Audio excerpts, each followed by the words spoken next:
సాక్ష్యం చెప్పాలి. అలా సాక్ష్యం ఎవరైతే చెప్తారో వారిని బట్టి దేవుడు ఎంతగానో గణపరచబడతాడు. అది కృతజ్ఞత. మొట్టమొదటిగా ఏంటంటే మన సాక్ష్యము చెప్పి, మన టెక్స్ట్ మెసేజ్ అని చెప్పి దేవుని నామాన్ని గణపరచాలి.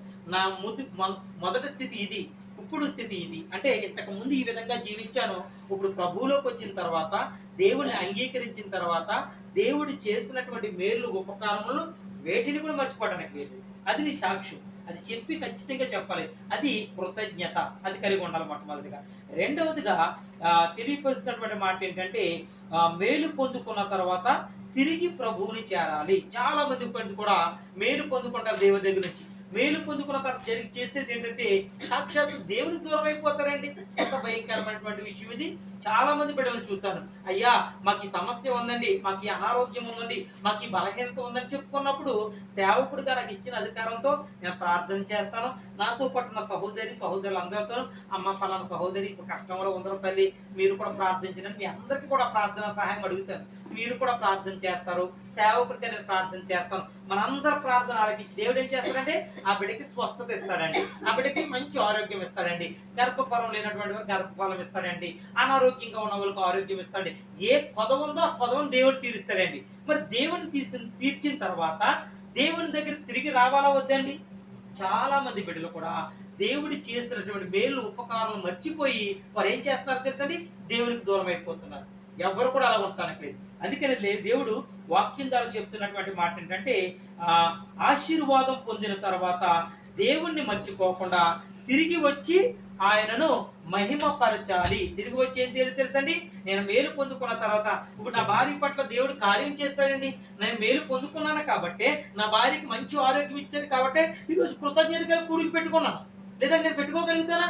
మీకు అందరికీ తెలియపరిచున్నాను. అమ్మా నా భార్య పరిస్థితి ఇది, ఈ విధంగా ఉండేది, ఈ బలహీనతలో ఉంది, నడవలేనటువంటి పరిస్థితి, ఒక చేయి పట్టుకి నడిపించే స్థితిలో ఉన్నది, ఇప్పుడు తాను నడిచి చక్కగా తన పనులు చేసుకుంటుంది. ఇది నేను కృతజ్ఞతగా కూడికి పెట్టుకున్నాను. దేవుడు చేసినటువంటి కార్యాన్ని ఎవ్వరు కూడా మర్చిపోకుండా సాక్ష్యం చెప్పి ప్రభునామాన్ని గణపరచాలి. రెండవది ఏంటంటే మేలు పొందుకున్నటువంటి నీవు తిరిగి రావాలి దేవుని దగ్గరికి. అంటే మేలు పొందుకున్న తర్వాత నాకు మంచి ఉద్యోగం వచ్చింది, బిడ్డలు పుట్టేశారు, నాకు ఆరోగ్యం ఉంది అని చెప్పి నువ్వు దేవునికి దూరం అయిపోవటానికి కాదు నిన్ను ఆశీర్వదించే దేవుడు. మొట్టమొదటిగా ఏం చేస్తాడంటే నేను ఆశీర్వదించే దేవుడే.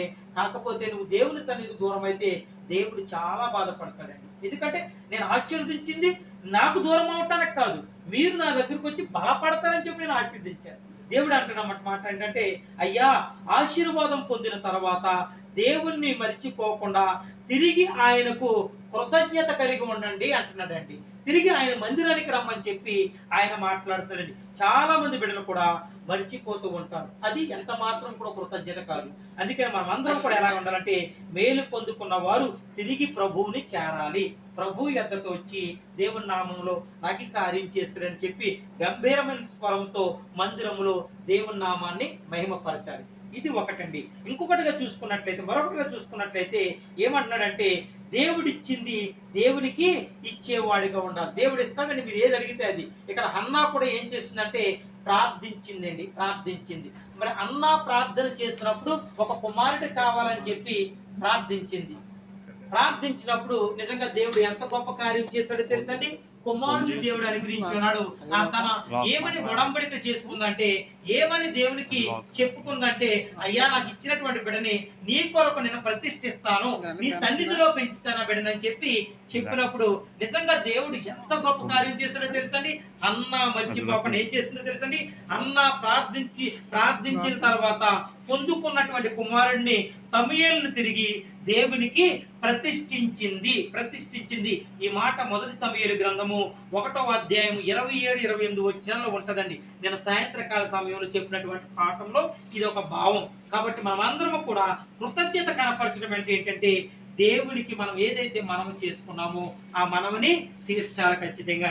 అంతేకాదండి, ఇంకా ఆయన చెప్తున్నటువంటి మాట ఏంటంటే దేవుడు ఇచ్చినటువంటి వరములు దేవుని మహిమ కొరకే గాని అర్పించాలని చెప్పి దేవుడు మాట్లాడుతున్నాడు వాక్యం ద్వారా. అంతేకాదు నేను చెప్తున్నటువంటి మాట ఏంటంటే దేవుని మందిరమును నిర్మించటానికి దశమ భాగము చెల్లించుట అంటున్నాడండి. అంటే దేవుని మందిరము బలపడాలి అన్నట్లయితే గనక మన కృతజ్ఞత కలిగి నీకు కలిగింది దేవునికి ఇచ్చేవారిగా ఉండాలి. అంటే దశమ భాగం గురించి కూడా చాలా స్పష్టంగా మెన్షన్ చేశాడండి. ఎవరు ఇచ్చాడంటే యాకోబు లాగా మనం ఇవ్వాలంటున్నాడండి. యాకోబు ఏం చేశాడంటే ఆది కాండము 28వ అధ్యాయము 20 నుంచి 22 వచనాల్లో చేసినటువంటి గొప్ప కార్యం ఏంటో తెలుసండి. యాకోబు దేవుడు తనను కాపాడినందుకు దేవుని మందిర నిర్మాణానికి తన సంపాదనలో 10వ వంతు దేవునికి చెల్లించి ఉన్నాడు. ఏంటంటే దేవుడు తనను కాపాడినందుకు కృతజ్ఞత కలిగి దేవుని మందిర నిర్మాణం కొరకు యాకోబు ఏం చెల్లించాడో తెలుసండి. 10వ వంతు దశమ భాగముని దేవునికి చెల్లించినట్లు లేఖనాలు సెలవిస్తున్నాయి. నా ప్రియ సహోదరి సహోదరులారా, దేవుని వాక్యము నీతో నాతో మాట్లాడుతుంది ఏంటంటే, అయ్యా మీరు కృతజ్ఞత కలిగి ఉండండి, నేను చేసినటువంటి మేలుల్ని వేటిని కూడా మర్చిపోకుండా నేను చెప్తున్నానండి. అంతేకాదండి, ప్రభు లేఖనాల ద్వారా మనతో మాట్లాడుతున్నటువంటి శ్రేష్టమైనటువంటి మాట ఏంటో తెలుసండి. శ్రేష్టమైనటువంటి మాట ఏంటంటే లేఖనాల ద్వారా మాట్లాడుతున్నాడు, అయ్యా మీరు కృతజ్ఞత కలిగి ఉండండి అంటున్నాడు. 2వ దినవృత్తాంతములు 20వ అధ్యాయం 26వ వచనంలో కూడా కృతజ్ఞత స్తుతి కూడిక ఏర్పాటు చేయుట నీకెంతో కూడా ఆశీర్వాదకరం అని చెప్పి దేవుడు మాట్లాడుతున్నాడండి. ఏంటంటే కృతజ్ఞత స్తుతి కూడిక మనం చేయుట ఎంతో ఆశీర్వాదకరం. నీ పట్ల చేసిన దేవుడి కార్యంను బట్టి కృతజ్ఞత కలిగి ఉండాలని చెప్పి దేవుడు మనతో మాట్లాడుతున్నాడు. మనమందరం కూడా కృతజ్ఞత కలిగి ఉండాలి. మన దేవుడు చేసినటువంటి కార్యముల్ని కృతజ్ఞతగా మనం కనపరిచే వారిగా ఉండాలి. మనం ఉంటున్నామా లేదా మనకు తెలిసింది. జాగ్రత్త నా ప్రియ సహోదరి సహోదరులారా, నేను సాయంత్రకాల సమయంలో బిడ్డలకు అందరికీ అర్థమయ్యే రీతిలో నేను తెలియపరిచానండి. మొట్టమొదటిగా కృతజ్ఞత కనపరుచుకోవడం అంటే ఏంటంటే అనేకుల్లో మన సాక్ష్యాన్ని చెప్పాలి. దాని ద్వారా నువ్వు కృతజ్ఞత కలిగి ఉన్నట్లు దేవుడు నామాన్ని గణపరిచిన వారిగా అవుతాడు. దేవుడు చేసినటువంటి మేలులు దేటిని కూడా దాచుకోకుండా ఇతరులతో పంచుకోవటమే కృతజ్ఞత.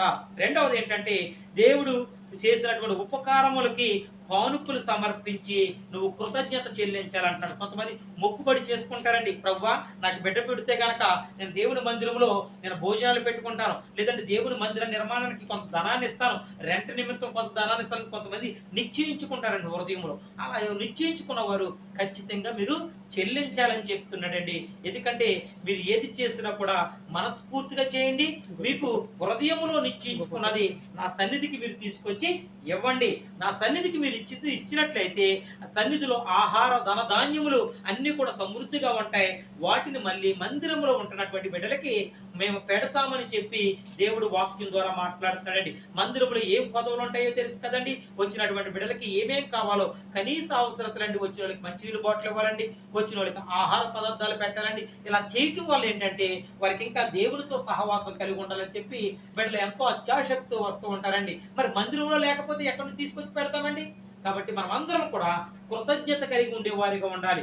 దేవుడు చేసిన ఉపకారములకి కానుకలు సమర్పించి ఇవ్వటము అది కృతజ్ఞత అని చెప్పి ఎక్కడ లూకాసు వార్త 17వ అధ్యాయం 16వ వచనం ద్వారా ఆయన మాట్లాడుతున్నాడండి. 10 మంది కుష్ఠరోగులకు స్వస్థత పొందగా ఒకడికి మాత్రము తిరిగి వచ్చి యేసు పాదముల యొద్దకు పడి కృతజ్ఞత చెల్లించాడు. అంటే 10 మంది స్వస్థత పొందుకున్నారండి, కానీ అందులో ఒక్కడు మాత్రమే కృతజ్ఞత చెల్లించాడు. ప్రభువా నా కుష్ఠరోగమును తీసినందుకు నీకు వందనాలని చెప్పి దేవుని పాదాల చెంతకు వచ్చి కృతజ్ఞత చెల్లించాడు. మిగిలిన వారంతా ఏమైపోయారండి? వారు స్వస్థతే పొందుకున్నారు, వారు వరమే పొందుకున్నారు, కానీ దేవుని దగ్గరికి రాలేదండి. అది మనిషి యొక్క నైజం. మరి దేవుడు ఊరుకుంటాడా? నేను స్వస్థపరిచాను కదా, మరి కృతజ్ఞత కలిగి ఉండాలి కదా నువ్వు అని చెప్పి దేవుడు వాక్యం ద్వారా అడుగుతున్నాడండి. అంతేకాదండి, మనం ఏది చేసినా కూడా మనస్ఫూర్తిగా చేయమని చెప్పి ఆయన వాక్యం ద్వారా మాట్లాడుతున్నాడు. చాలా మంది జీవితంలో దేవుడు గొప్ప గొప్ప కార్యాలు చేస్తాడండి. గొప్ప గొప్ప కార్యములు చేస్తున్నప్పుడు నా పట్ల కార్యం జరిగిందని చెప్పి నిలబడి సాక్ష్యం చెప్పలేకపోతారని ఎంత భయంకరం అంటే దేవుడు చేసినటువంటి మేలు పొందుకున్న తర్వాత సాక్షాత్తు దేవునికి దూరం అయిపోతున్నారండి. ఇంతకు ముందైతే నాతో ఫోన్ చేసి క్రమం తప్పకుండా వస్తారండి. వారి జీవితంలో కార్యం జరగలేనప్పుడు క్రమం తప్పకుండా ప్రతి వారం వచ్చేస్తారు. అయ్యా నాకు ఈ సమస్య ఉంది ప్రార్థించండి అని చెప్పినప్పుడు దేన సేవకుడుగా ప్రతి రోజున ప్రార్థన చేస్తాను. దేవుడు వారిని కనికరించి ఏం చేస్తారో తెలుసండి, అనారోగ్యంగా ఉంటే ఆరోగ్యాన్ని ఇస్తాడు, లేదంటే వారి పొదవ ఉంటే పొదవను తీరుస్తాడు. ఇవన్నీ తీర్చిన తర్వాత చక్కగా ఉద్యోగం చేసుకుంటున్నప్పుడు వారు చెప్తున్నటువంటి మాట ఏంటో తెలుసండి, అమ్మ మందిరానికి ఎందుకు రావట్లేదంటే ఉద్యోగంలో బిజీ అయిపోయానండి. అది చెప్తుంది. అంటే మీకు ఉద్యోగం ఇచ్చింది ఎందుకు? దేవునికి దూరం అవటానికా? దేవుని సన్నిధికి వచ్చి దేవుని స్తుతించడానికి మీకు ఉద్యోగం ఇచ్చాడు.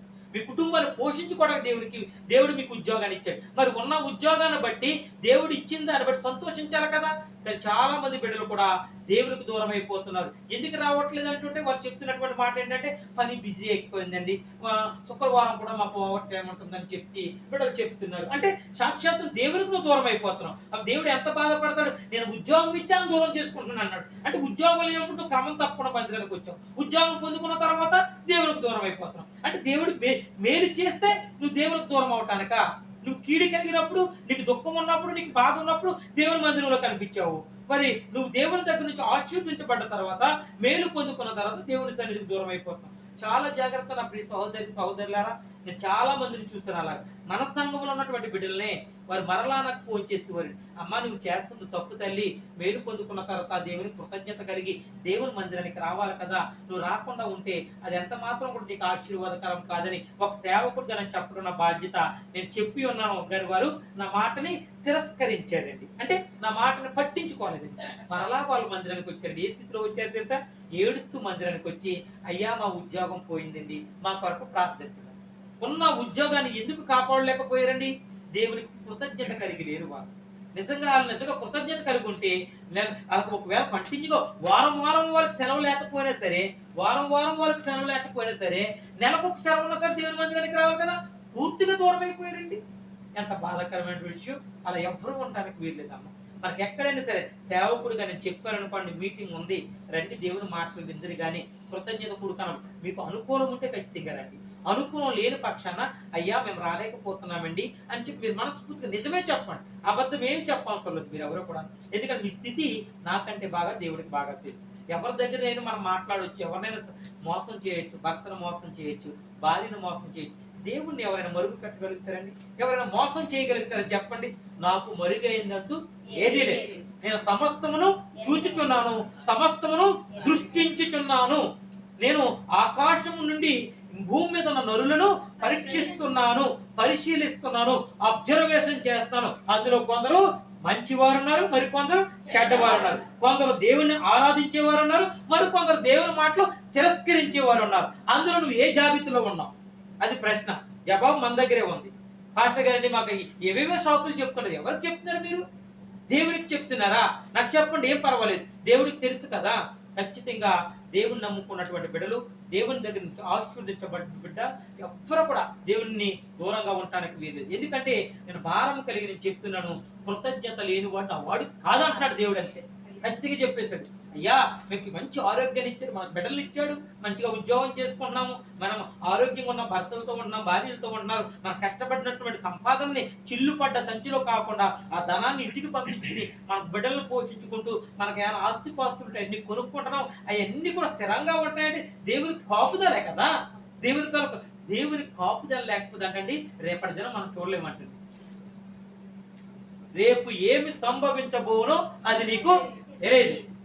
ఎంత భయంకరమో తెలుసండి. మనుషులు రోడ్డు మీద వెళ్తున్నారండి, ఇంటికాడ అమ్మ నేను కాలేజీకి వెళ్ళి వస్తున్నాను, లేదా ఉద్యోగానికి వెళ్ళి వస్తాను అని చెప్తున్న బిడ్డలు మనం తిరిగి రావట్లేదండి.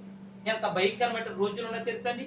అదే గనక బిడ్డలు ప్రార్థన చేసుకుని ఇంటి నుంచి బయటికి వెళ్ళినప్పుడు ఒకవేళ జరగకూడని ప్రమాదం జరిగినప్పటికీ కూడా వాళ్ళకి ప్రాణాపాయం ఎంత మాత్రం కూడా జరగదు. దేవునికి స్తోత్రం కలిగిన వారు ఎవరికి ప్రార్థన చేసుకుని వెళ్ళారంటే, దేవుని నామములో ప్రభువా నేను ఉద్యోగానికి వెళ్తున్నాను, నేను కాలేజీకి వెళ్తున్నాను, నీ కాపుదల నాకు తోడు. ఎంత భయంకరమో తెలుసండి. వాహనం రోడ్డు క్రాస్ చేస్తారంటే వచ్చి గుద్దేస్తుందండి, వచ్చి గుద్దితే హాస్పిటల్కి తీసుకెళ్లారండి. బ్రతికితాడేమని ఎంతో ఆశ, 1,00,000 2 లక్షలు ఖర్చు పెడుతున్నారండి. చెప్తున్నటువంటి తల్లిదండ్రులు చెప్పినటువంటి మాటలు ఏంటి తెలుసండి, ఎంత బాధాకరమైనటువంటి మాటలు తెలుసండి. డెడ్ బాడీకి ఏం చేస్తున్నారండి, ట్రీట్మెంట్ చేస్తున్నారంట. తల్లి వచ్చి ఏడుస్తూ చెప్తుంది, అయ్యా నా కుమారుడికి 2 లక్షలు కట్టాను, ఇంకా అప్పు చేసి కడుతున్నాను, కానీ నాకు ఇచ్చింది ఏంటి తెలుసండి, మృతదేహాన్ని ఇచ్చి ఉన్నారు, చనిపోయిన డెడ్ బాడీని ఇచ్చి ఉన్నారు. అక్కడ ఉన్న వాళ్ళు చెప్పారండి, నర్సులు వాళ్ళందరూ చెప్తున్నారు, అమ్మా మీ అబ్బాయి చనిపోయి 1 దినం అవ్వింది, అయినా సరే ట్రీట్మెంట్ చేస్తారు. ఎంత భయంకరమైన పరిస్థితులు. చాలా జాగ్రత్త, చాలా జాగ్రత్త. రోజులు చాలా భయంకరంగా ఉన్నాయి. మనుషుల్ని ఎంత మాత్రం కూడా నమ్మటానికి వీలేదు. అందుకే ప్రభు వాక్యం ద్వారా మాట్లాడుతున్నాడు, మనుషులు నమ్ముకున్నట్టు కంటే మేలు. ఖచ్చితంగా చెప్పేస్తాడు, రాజులు నమ్ముకున్నట్టు కంటే యెహోవాను ఆశ్రయించుట మేలు. రాజుల్ని ఎవరండి ఏర్పాటు చేసింది? దేవుడే. మనుషుల్ని పుట్టించింది ఎవరండి? దేవుడే. అధికారులకి అధికారం ఇచ్చింది ఎవరండి? దేవుడే. కొందరు రాజులుగా ఉన్నారు, కొందరు అధికారులుగా ఉన్నారు, కొందరు ధనవంతులుగా ఉన్నారు, మరి కొందరు పేదవారిగా ఉన్నారు. వారందరికి కూడా అర్హత ఇచ్చి ఉన్నాడండి. అర్హతను బట్టి ఏం కలిగి ఉండాలి తెలుసండి? వాళ్ళు కృతజ్ఞత కలిగి ఉండాలి. కాబట్టి మన కృతజ్ఞత లేకపోతే మరి నెబుకద్నెజరు రాజుని చేసింది ఎవరండి? దేవుడే. నెబుకద్నెజరు రాజు. అప్పుడు నెబుకద్నెజరు రాజు ఏం చేయాలి? దేవునికి కృతజ్ఞత కలిగి ఉండాలి. ఆయన ఏం చేశాడు తెలుసండి? గర్వించాడండి. ఏమనుకున్నాడు తెలుసండి? ఈ రాజ్యం అంతా కూడా నాదే, ఈ జనులందరూ కూడా నా మాట వినాలి, నా మాటే శాసనం, ఇంకా నా పైన ఎవరు లేరు, నా కింద ఎవరు లేరు, నన్ను అడిగేవారు ఒక్కరు కూడా లేరు అన్నాడండి. గర్వించాడండి. ఎంత అహంకారం ఉన్నాడు. దేవుని యొక్క ప్రవక్తలు వచ్చి ఆయనతో చెప్పారు, అయ్యా నువ్వు విర్రవీగుతున్నావు, ప్రజల్ని కష్టపెడుతున్నావు, నువ్వు తీసుకుంటున్నటువంటి డిసిషన్స్ చాలా భయంకరంగా ఉన్నాయి, దేవుని ఉగ్రత నీ మీదకి వస్తాడు, దేవుడు అంటే ఎవరు అని అడిగాడు. ఎంత భయంకరమైనటువంటి. అప్పుడు దేవుడు ఏం చేశాడో తెలిసింది? అతన్ని అడవి మృగముల మధ్యలో గడ్డి వేయించాడండి. ఎవరిని? ఒక రాజుని విడిచిపెట్టండి. దావీదు మహారాజు తప్పు చేశాడండి, పాపము చేసి ఉన్నాడు. ఆ పాపమును కప్పుకోవడానికి ఎన్ని పన్నాగాలు చేశాడు తెలుసండి? యూరియాని బెత్షెబా భర్తని ఏం చేశాడు తెలుసండి? సైన్యములో వెదుట పెట్టించి మరణింపజేసేలాగా, మరణం పొందుకునేలా చేశాడండి. యుద్ధంలో అతను చనిపోయిన తర్వాత అది కప్పుకునే ప్రయత్నం చేశాడండి దావీదు. ఎంత చక్కగా చేశాడో తెలుసండి? అతని మీదకి ఏమీ తేలినట్టు, నేను ఏమీ చేయలేనట్టు ఉన్నాడండి. అప్పుడు దేవుడు ఏం చేశాడంటే, నాతాన్ అని చెప్పి దేవుని యొక్క సేవకుని, ఒక ప్రవక్తను పంపించి, దావీదు నువ్వు ఒక పని చేసి ఉన్నావు అని చెప్పి ఒక మంచి స్టోరీ చెప్తాడండి. ఈ పని చేసినటువంటి వాడికి ఏ శిక్ష విధించాలని చెప్పి అడుగుతాడండి. అడిగినప్పుడు చెప్పినటువంటి మాట ఏంటంటే, అతనికి మరణ శిక్ష విధించాలి, అతను చంపేయాలని చెప్పి దావీదు నోటి ద్వారా దావీదే పలుకుతాడండి. అప్పుడు నాతాను ప్రవక్త అంటాడు, అది ఎవరో కాదు నీవే అని చెప్పినప్పుడు ఆయన అంటాడు, నిన్ను దేవుడు పంపించి ఉన్నాడు, అది నాకు తెలిసి ఉన్నదని చెప్పి మోక నుంచి కన్నీరు కార్చి ఏడుస్తాడండి. పరుపు తేలే అంతగా దావీదు ఏడుస్తాడు. ఎందుకంటే దావీదు చేసినటువంటి పాపముని కప్పుకున్నాడండి. మరి దేవుడు ఏం చేశాడు తెలుసా? ఆ పాపముని దేవుడే బయట పెట్టించాడు. సాక్షాత్తు రాజు అయినటువంటి దావీదు నోటి ద్వారానే దేవుడు పలికించి ఉన్నాడండి. ఏం చేస్తాడు తెలుసండి? దానికి మూల్యం చెల్లించాడండి. దావీదుని దేవుడు ఏమన్నాడు తెలుసా? హృదయానుసారం అన్నాడు. తప్పు చేస్తూ ఊరుకున్నాడు అనుకుంటారండి? పట్ట పగలు అందరూ చూస్తుండగా శత్రువులు వచ్చి తన భార్యలను సైనించును అని ఉంటుందండి. చాలా భయంకరమైనటువంటి మాట. ఏంటో తెలుసండి?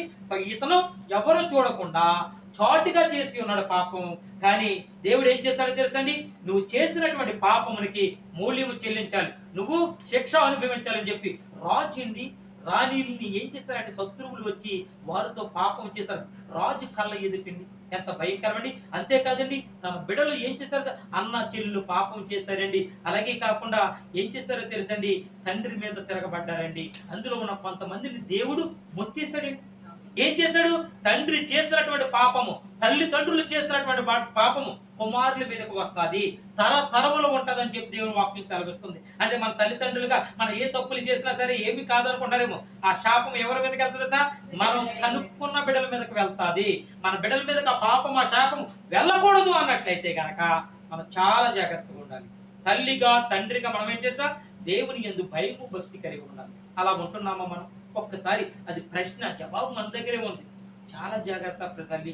ఎవరో చూడటం లేదేమో అనుకుంటున్నాం, కానీ దేవుడు చూస్తున్నాడని సత్యాన్ని ఎవరో కూడా మర్చిపోకూడదండి. చాలా భయంకరంగా ఉన్నాయి రోజులు. కాబట్టి మనం దేవునికి భయపడాలి, మనుషులు ఎవరికి కూడా భయపడే అవసరం లేదు. అందుకనే లేఖనాలు కూడా ఏమని చెప్తున్నాయంటే, కొందరు దేవుణ్ణి వెంబడించినటువంటి వారు ఉన్నారు, మరి కొందరు దేవుణ్ణి తిరస్కరించినటువంటి వారు ఉన్నారు. ఒక 5 రకాల వ్యక్తులు మీకు పరిచయం చేస్తానండి. క్రీస్తును వెంబడించినటువంటి వారు 5 రకముల మనుషులు. ఎవరో తెలుసండి? వీరిలో కొంతమంది ఏమో తిండి కోసం వెంబడించారండి దేవుణ్ణి. ఎవరు చూసుకున్నట్లయితే యోహాను సువార్త 6వ అధ్యాయము 26వ వచనం నుండి 27వ వచనాల వరకు ఉంటాయండి ఇక్కడ చెప్తున్నటువంటి మాటలు. ఆ యోహాను సువార్త 6వ అధ్యాయము 26 నుంచి 27 వచనాలు నేను చదువుతాను. మీ పరిశుద్ధ గ్రంథంలో ఆ విధంగా ఉందో లేదో చూడండి.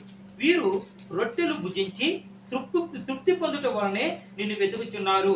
క్షయమైన ఆహారము కొరకు కష్టపడుకుడి గాని నీకు నిత్య జీవము కలుగజేయచ్చు అక్షయమైన ఆహారము నీ కొరకే కష్టపడును అని చెప్తున్నాడు. అంటే ఈ వాక్యం యొక్క అర్థం ఏంటంటే దేవుడు చెప్తున్నటువంటి మాట ఏంటంటే యేసు చేసినటువంటి అద్భుతాలు వల్ల రొట్టెలు తిని తృప్తి పొందిన జనులు ఆయనను వెంబడించారు. అంటే దేవుడు రొట్టెలు తయారు చేశాడండి. ఆ రొట్టెలు తినడానికి తృప్తి పొందడానికి జనులందరూ కూడా ఆయన దగ్గరకు వచ్చారు. మరి దేవుడు ఏమని చెప్పాడో తెలుసు, యేసు ప్రభు గారు ఒక మాట చెప్తారు, అయ్యా యేసు వారికి కేవలము శరీర ఆహారము కాదు, నిత్య జీవం ఇచ్చే ఆత్మీయమైన ఆహారము ముఖ్యమని బోధించున్నాడు. అయ్యా మీరు తింటున్నారు కదా, ఈ ఆహారం మీ శరీరానికి, కానీ నేను చెప్తున్నటువంటి మాటలు మీరు విన్నట్లయితే కనుక మీరు నిత్య జీవానికి వెళ్తారని చెప్పి సాక్షాత్తు దేవుడే వారికి వాక్యం బోధించి ఉన్నాడండి. ఇది మొదటి రకమైన వ్యక్తులు. వీరు దేనికోసం వెంబడించారు తెలుసా? దేవుణ్ణి తిండి కోసం వెంబడించినటువంటి వారు.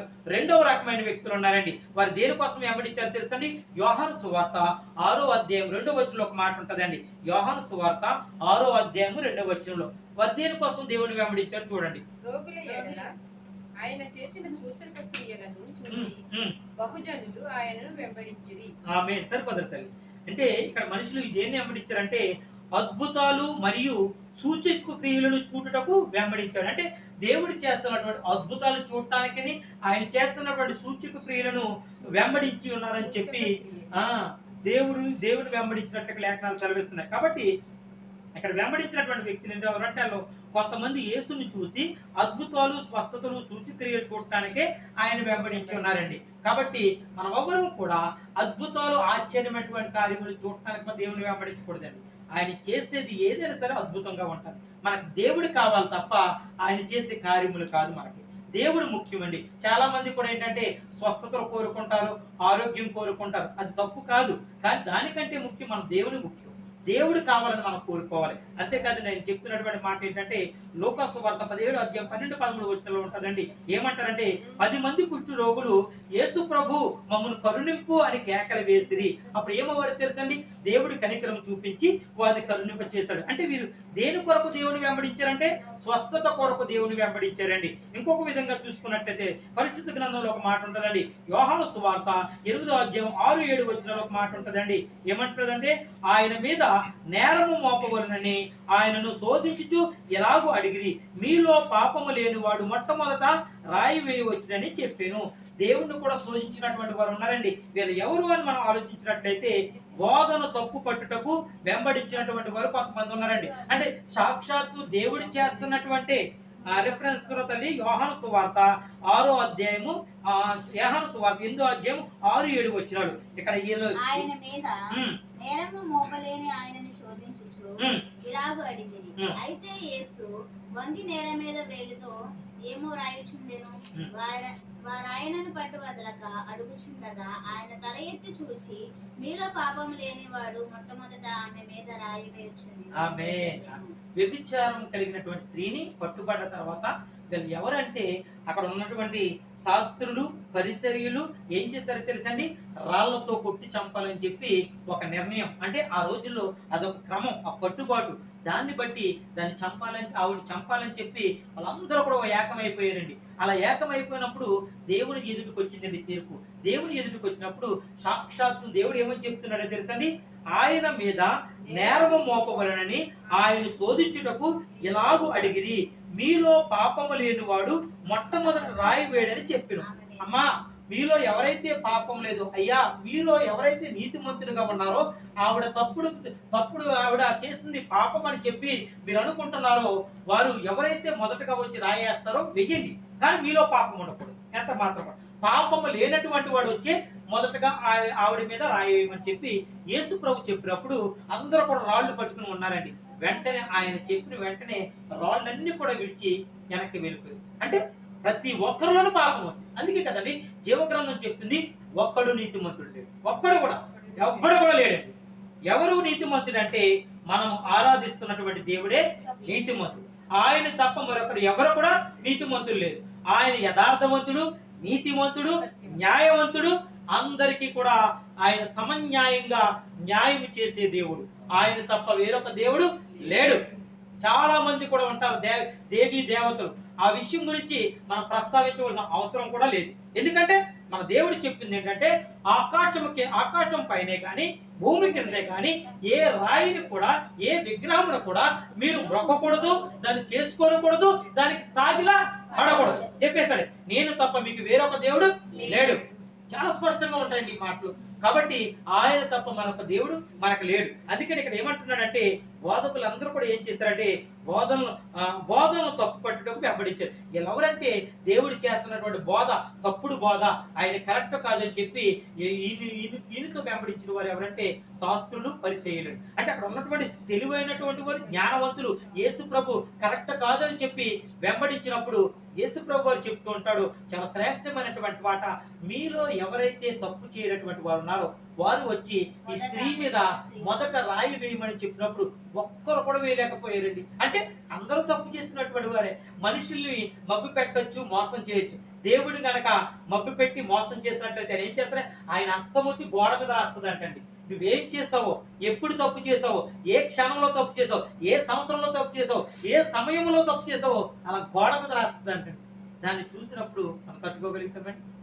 వెంటనే కన్నీరు కాచి మోకరించి, అవును ప్రభువా నేను తప్పు చేశాను, ఒప్పుకోవలసిందే. ఎందుకంటే దావీదు కప్పుకున్నాడు. దేవుడు ఏం చేశాడు, తన నోటి ద్వారానే ఒప్పించాడు. ఎవరు కూడా తప్పు నుంచి ఎవరు కూడా తప్పించుకోలేరు. అందుకని ఒక మాట ఉంటుంది పరిశుద్ధ గ్రంథంలో, అతిక్రమము దాచిపెట్టేవాడు వర్ధనుడు కానీ వాటిని ఒప్పుకొని విడిచిపెట్టేవాడు ఏం పొందుకుంటాడో తెలుసండి, కనికరము పొందుకోడు. ఎవరి దగ్గర నుంచి పొందుకుంటాడో తెలుసండి, దేవుడి దగ్గర నుంచి. మన తప్పులు, అతిక్రమములు అనగా మన పాపములు, వాటిని ఎవ్వరు కూడా కప్పుకునే ప్రయత్నం చేయకండి. ఎంత మాత్రం కూడా నీకు ఏ సమస్య ఉన్నా, ఏదో చిన్న చిన్న తప్పులు మనం మాట్లాడవచ్చు, మన చూపు ద్వారా, మన మాట ద్వారా ఏదో చిన్న చిన్న తప్పులు చేయొచ్చు. ప్రభువా ఈ రోజు అనకూడనటువంటి మాటలు మాట్లాడాను, చూడకూడనటువంటి నేను చూశాను, దయతో నన్ను క్షమించు ప్రభువా, ఇటువంటి తప్పు కానీ ఇటువంటి మాటలు కానీ నేను మాట్లాడనని చెప్పి దేవుడిని అడగండి. దేవుడు అంటాడు, నేను కనికరం చూపించేవాడిని అయ్యా, నేను మీ పట్ల ప్రేమ చూపించేవాడిని అని చెప్పి దేవుడు వాక్యం ద్వారా మాట్లాడుతాను. జాగ్రత్త నా ప్రియ సహోదరి సహోదరులారా, ఇతను వెంబడించినటువంటి వారు ఎవరో తెలుసండి, బోధనలు తప్పు పట్టుటకు దేవుడిని వెంబడించారండి. ఇంకొకరు కూడా ఉన్నారండి, చాలా శ్రేష్టమైనటువంటి వ్యక్తులు. వీరు ఎవరంటే యోహాను సువార్త 6వ అధ్యాయము 66 నుంచి 68 వచనంలో కొన్ని శ్రేష్టమైనటువంటి మాటలు ఉన్నాయండి. యోహాను సువార్త 6వ అధ్యాయము 66 నుంచి 68 వచనాలు చదవండి. అప్పటి నుండి అనేకులు వెనుక తీసి మరి ఎన్నడూ ఆయనను వెంబడింపలేదు. కాబట్టి యేసు, మీరు కూడా వెళ్ళిపోవాలని ఉన్నారా అని 12 మందిని అడుగగా, సీమోను పేతురు, ప్రభువా ఎవని వద్దకు వెళ్ళుదుము, నీవే నిత్య జీవపు మాటలు గలవాడు, నీవే దేవుని పరిశుద్ధుడు అని మేము విశ్వసించి ఎరిగి ఉన్నామని ఆయనతో చెప్పాను. ఆమేన్. సరిపడతండి. వీళ్ళు ఎవరు అంటే పరిశుద్ధ గ్రంథం సెలవిస్తుంది, ప్రభువా ఎవరి యొద్దకు వెళ్ళుదుము, ఆయన్ని వెంబడించినటువంటి వీళ్ళ శిష్యులండి. శిష్యులు అంటున్నటువంటి మాట, ప్రభువా ఎవరి యొద్దకు వెళ్ళుదుము మేము, నీవే నిత్య జీవమునకు మాటలు గలవాడు. అంటే నువ్వు నిత్య జీవానికి నడిపించేవాడు నీవే కదా, మేము ఎవరిని వెంబడించాలి ప్రభువా, నేను మిమ్మల్ని వెంబడిస్తామని చెప్పి శిష్యులు చెప్తున్నప్పుడు వారు చెప్తున్నటువంటి మాట ఏంటంటే, వీరు ఎవరు అని చెప్పి పరిశుద్ధ గ్రంథం సెలవిస్తుందంటే, హృదయపూర్వకంగా చదవరు, నీవే దేవుని పరిశుద్ధుడని మేము విశ్వసించి ఎరిగిన్నామని ఆయనతో చెప్పారు. ఆమేన్. నీవే పరిశుద్ధ దేవునివని విశ్వసించి మేము ఎరిగి ఉన్నామని ఆయనతో చెప్పిన వీరు ఎవరు అంటే ఆయన శిష్యులు. ఇక లేఖనాలు సెలవిస్తున్నాయి, హృదయపూర్వకంగా నమ్మి వెంబడించినటువంటి వారు. ఎవరండి? మనస్ఫూర్తిగా హార్ట్ఫుల్ గా దేవుణ్ణి బిలీవ్ చేసి ఆయనతో వెళ్ళినటువంటి వారు. కాబట్టి మనం అందరం కూడా ఎలా ఉండాలి తెలుసా, ఆయన హృదయపూర్వకంగా నమ్మి ఆయన వెంబడించే వారిగా ఉండాలి. అరాకొర మనం వెంబడించడము, లేదంటే తాత్కాలికమైనటువంటి ప్రేమ చూపించే వారిగా మనం ఉండడానికి వీలు. మన ప్రభు అయిన యేసుక్రీస్తు వారు చెప్తున్నటువంటి మాట ఏంటంటే, కొంతమంది మాత్రము యేసు నిత్య జీవ మార్గమని గ్రహించి విశ్వాసంతో ఆయన అనుసరించిన వారిగా ఉన్నారు. కొంతమంది అంటే అందరూ కాదు సుమా. కాబట్టి మనం ఎలాగుండాలో పరిశుద్ధ గ్రంథం తెలియపరుస్తుందంటే, అమ్మా చాలా మంది కూడా తిండి కోసం దేవుని వెంబడిస్తున్నారు. ఆహారం పెడతాడు దేవుడు ఆహారం తీసుకుందాం అంటున్నాడు. దేవుడు అంటున్నాడు, ఈ ఆహారం ఎంతండి, మీరు మహాన్ లేదంటే బతికితే 100 సంవత్సరాలు తెలుసండి. పరిశుద్ధ గ్రంథంలో మన ఆయుష్ను కూడా రాయిస్తాడండి. నువ్వు ఎన్ని సంవత్సరాలు బతుకుతావు ఏమంటున్నాడు తెలుసండి, 70 సంవత్సరములు అధిక బలం ఉన్నట్లయితే 80 సంవత్సరాలు ఇంకా బతికితే దుఃఖము ఆయాసము. అంటే మెడిసిన్స్ అండి అన్ని కూడా ఇంజెక్షన్ ఎక్కించుకోవాలి, డయాలసిస్, చాలా రకరకాల రోగాలు వచ్చేస్తున్నాయి కదా. మన ఆయుష్ను కూడా పరిశుద్ధ గ్రంథంలో లిఖింపజేస్తుంది. మరి బ్రతుకున్నంతకాలం మనం ఎలా చేయాలి తెలుసండి, దేవుని కొరకు జీవించాలి, మనం నీతిగా జీవించాలి. ఏది మంచి చేసినా కూడా పరలోకంలో అది నీకు ఆశీర్వాదము.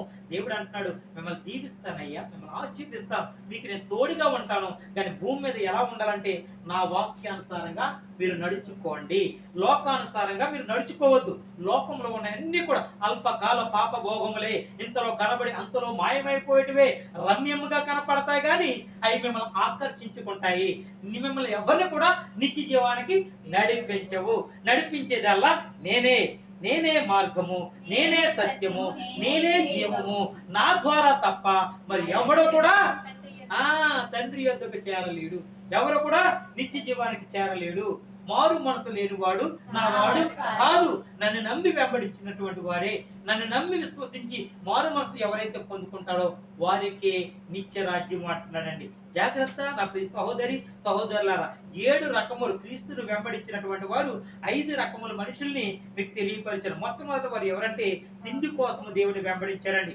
రెండవ వారు ఎవరంటే అద్భుతాలు మరియు సూచక్రియలు చూడటకు ఆయన వెంబడించారండి. మూడో రకమైన వ్యక్తులు ఎవరంటే ఆయన స్వస్థపరుస్తాడని చెప్పి ఆ స్వస్థతల కొరకు వెంబడించినటువంటి వారండి. ఇంకా 4వ రకమైన వ్యక్తి ఎవరో తెలుసండి, ఆయన బోధ తప్పుడిది, ఆయన కరెక్ట్ అయినటువంటి వాడు కాదు అని చెప్పి ఆయన వెంబడించినటువంటి వారండి. వారు ఎవరో కాదండి, శాస్త్రులు పరిచర్యులు అని చెప్పి లేఖనాలు ఈ రోజుల్లో కూడా ఉన్నారండి. దేవుడు కరెక్ట్ అయినడు కాదు, ఈ పరిశుద్ధం కరెక్ట్ అయింది కాదు, ఇందులో తప్పులు ఉన్నాయి, ఇందులో ఉన్న దేవుడు కరెక్ట్ అయినడు అని బొంకే వాళ్ళు వాదించే వాళ్ళు చాలా మంది ఉన్నారు. కానీ వారు ఎవరితో కూడా మనం ఏం చేయకూడదు తెలుసండి, ఆర్గ్యుమెంట్ చేయకూడదు, వాదన చేయకూడదు. వాళ్ళ దగ్గర నుంచి మనం ఏం చేయాలి తెలుసా, దూరంగా వెళ్ళిపోవాలి, సరేండి అని చెప్పి వెళ్ళిపోవాలి. మనం మాట పెంచుకుంటే ఏమవుతుంది తెలుసండి, దేవుని నామము అవమానపరచ.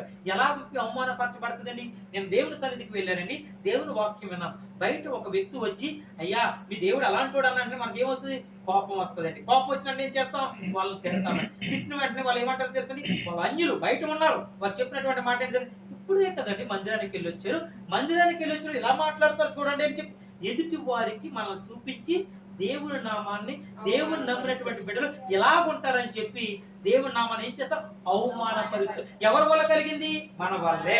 మనం మాట్లాడకపోతే అక్కడ ఆ డిస్కషనే లేదు, ఎంత మాత్రం కూడా ఆయనకి అవమానం కలగదు. కాబట్టి మనం చాలా జాగ్రత్తగా ఉండాలి. నిన్ను రాయి వేసే వాళ్ళు ఉంటారు, నిన్ను గాయపరిచే వాళ్ళు ఉంటారు, నిన్ను దూషించే వారు ఉంటారు, దేవుణ్ణి అడ్డు పెట్టుకుని మిమ్మల్ని హేళన చేసేవారు ఉంటారు, అపహాస్యులు ఉంటారు, జాగ్రత్త. నిన్ను బాధ పెట్టేవారు ఉంటారు, జాగ్రత్త.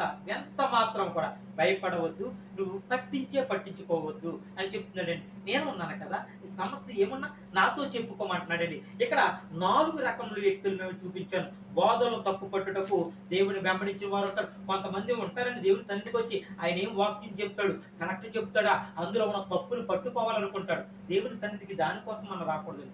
ఏమి వాక్యము దేవుడి సేవకుడు ద్వారా నాకు అందిస్తారో ఆ వాక్యము ద్వారా నేను ఏం నేర్చుకోవాలి, నా బ్రతుకుని ఏ విధంగా సరి చేసుకోవాలి అని ఎవరైతే మనస్ఫూర్తిగా దేవుని వాక్యం వినటానికి మందిరానికి వస్తారో వారిని ఎలా ఆశీర్దిస్తారో తెలుసండి, బహుగా అంచెలుగా ఆశీర్దిస్తారు. అంటే వారు బ్రతుకు మార్చుకోవడానికి వస్తున్నారండి. దేవుని వాక్యాన్ని అంగీకరించి దాన్ని స్వీకరించి దాని ప్రకారం నడుచుకోవడానికి వస్తున్నారు. అందుకని ప్రభువే మాట్లాడుతున్నారు కదండి, అయ్యా మనుషులు పోలి ఎవరు నడుచుకోవాలి, సేవకుని పోలి నడుచుకోండి, నన్ను పోలి నడుచుకోండి, నా వాక్యాన్ని పోలి నడుచుకోండి. ఎంత స్పష్టంగా ఉంటుంది తెలుసండి మాట, భయం వేస్తుంది మాట చదువుతుంటే. అంటే ఆయన చూడండి, సేవకులు కూడా చెప్తుండండి, సేవకులు కాదు, కొంతమంది సేవకులు నువ్వు దశమ భాగాలు కాన్ఫ్లిక్ట్ మీతో మీ పక్షాన మీతో మాట్లాడతారు. కానీ ఆయన అంటున్నాడు, వారిని బట్టి కాదు, మీరు నన్ను పోలి నడుచుకోండి. అంటే ప్రేమ ఒకరి దగ్గర ఎక్కువగా ఉంటుంది, ఒకరి దగ్గర తక్కువగా ఉంటుంది. కానీ దేవుని ప్రేమ ఎలా ఉంటుంది తెలుసండి, సమానంగా ఉంటది. అందరినీ ప్రేమించేవాడు. యేసు ప్రభువా అనేవాడు ఎవడో కూడా పరలోకానికి వెళ్ళగానే ఆయనకు లేఖనాలు సెలవిస్తున్నాయండి. ఆత్మతో సత్యముతో ఎవరైతే ఆరాధిస్తారో, హార్ట్ఫుల్ గా నిజంగా ఎవరైతే కన్నీరు కార్చి మొరపెడతారో వారి ప్రార్థనను తోసిపుచ్చేవాడి కాదు. విశ్వాస సహితమైన ప్రార్థన ఆ రోగిని స్వస్థపరచు. నీ విశ్వాసమే నిన్ను స్వస్థపరచు. ఎంత అద్భుతమైన మాటలు తెలుసండి. వీళ్ళు ఎవరో తెలుసండి, చివరిగా హృదయపూర్వకంగా నమ్మి వెంబడించినటువంటి వారు. అందులో మనం ఉండాలండి. దేవుణ్ణి వెంబడించడానికి హృదయపూర్వకంగా హార్ట్ఫుల్ గా దేవుడికి ప్రేయర్ చేయాలి. ఆయనతో ఆయన మార్గంలో ఆయన వేలో మనం అందరం కూడా వాక్ చేసుకుంటూ వెళ్ళాలండి. నడుచుకుంటూ వెళ్ళాలి. అలా ఎవరైతే ఉంటారో వారిని నేను బహుగా దీవిస్తాను అన్నాడు. 5 రకాల క్యారెక్టర్స్ మీ ముందు పెట్టారండి. ఒకరు ఆహారం కొరకు దేవుని వెంబడించారు, మరొకరేమో ఆయన అద్భుతాల కొరకు దేవుని వెంబడించారు, మూడవ వ్యక్తి ఏమో ఆయన ఇచ్చే స్వస్థతల కొరకు దేవుని వెంబడించారు, మరికొందరేమో ఆయన చేస్తున్నటువంటి బోధ తప్పుడుదని చెప్పి నిరూపించడానికి ఆయన వెంబడించారు. ఆయనే చెప్పేస్తాడు కదండి, మీలో పాపం లేనివాడు ఎవరైతే ఉన్నవారు మొదట ఆవిడ మీద రాయేయండి అన్నారు. ఒక్కరు కూడా ముందుకు రాలేకపోయారు, రాలేరు. కొంతమంది ఉన్నారండి ఆయన స్వార్థంగా వెంబడించినటువంటి వారు, ప్రవ్వా నీ వద్దకే వెళ్తేనే కదా మాకు నిత్య జీవం వస్తుంది అని చెప్పి హృదయపూర్వకంగా నమ్మి వెంబడించారండి. మనమందరము కూడా దేవుని వాక్యం విని విడిచిపెట్టేవారుగా కాకుండా విన్న వాక్యాన్ని హృదయంలోకి తీసుకుని ఆ వాక్యానుసారంగా దేవుని వెంబడించేవారు. అలా ఎవరైతే ఉంటారో వారిని, వారి కుటుంబాన్ని, వారి ఉద్యోగాల్ని అంచెలుగా దేవుడు దీవిస్తారండి. ఈ కొద్ది మాటలు దేవుడు దీవించి ఆశీర్వదించును గాక. ఆమేన్. ఆమేన్.